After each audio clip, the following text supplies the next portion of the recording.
নিষ্ঠুর, অমানবিক, জঘন্য ইসরায়েলি হামলার প্রতিবাদে বাংলাদেশ জমিয়তুল মুদাররিসিন ভোলা জেলা শাখা কর্তৃক আয়োজিত আজকের এই অনুষ্ঠানের সম্মানিত সভাপতি এবং উপস্থিত আছেন বাংলাদেশ জমিয়তুল মুদাররিসিনের কেন্দ্রীয় মেহমান এবং অন্যান্য শিক্ষকবৃন্দ এবং ছাত্র বৃন্দ, আসসালামু আলাইকুম ওয়া রাহমাতুল্লাহি ওয়া বারাকাতুহু। আপনারা জানেন, ইসরায়েল চুক্তি ভঙ্গ করে জঘন্য, নিষ্ঠুর, অমানবিক, পৈশাচিক হামলা চালিয়েছে ফিলিস্তিনের গাজার উপর। সম্মানিত উপস্থিতি, বিশ্ব বিবেক নাড়া দেয় নাই।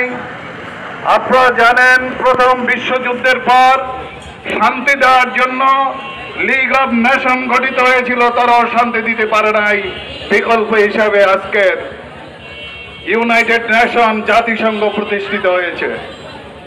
দ্বিতীয় বিশ্বযুদ্ধ হলো, তারপর জাতিসংঘ প্রতিষ্ঠা হলো, তারপরে এরও ঠুটু জগন্নাথ তারকামুখী পৃথিবী হয়ে যাবে। সম্মানিত উপস্থিতি, আমরা বলতে চাই, জাতিসংঘ তার অবকার্যকরী ভূমিকা রাখে নাই।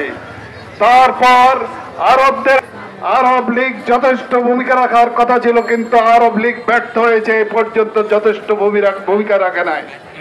আমি বলতে চাই, এই পর্যায়ে মর্মান্তিক হত্যাকাণ্ডের পরে মানবতা বিধ্বস্ত হয়েছে গাজায়। এই অবস্থায় ওআইসি এবং লীগ অফ আরব লীগের যথেষ্ট ভূমিকা রাখার প্রয়োজন। ওয়াদা আছেন, আল্লাহ রাব্বুল আলামিন ওয়াদা করেছেন যে আমার ইজ্জতের কসম, আমি অবশ্যই মুসলিমকে সাহায্য করব। লা আনসুরান্নাকা ওয়ালাউ বা'দা হিন।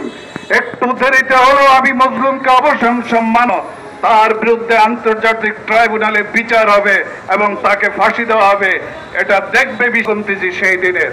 সম্মানিত উপস্থিতি, এই আশাবাদ ব্যক্ত করতেছি যে বিশ্ব বিবেক জাগ্রত হবে এবং আমি আমার বক্তব্য শেষ করছি। আমার তৌফিক ইল্লা বিল্লাহ। আসসালামু আলাইকুম ওয়া রাহমাতুল্লাহ।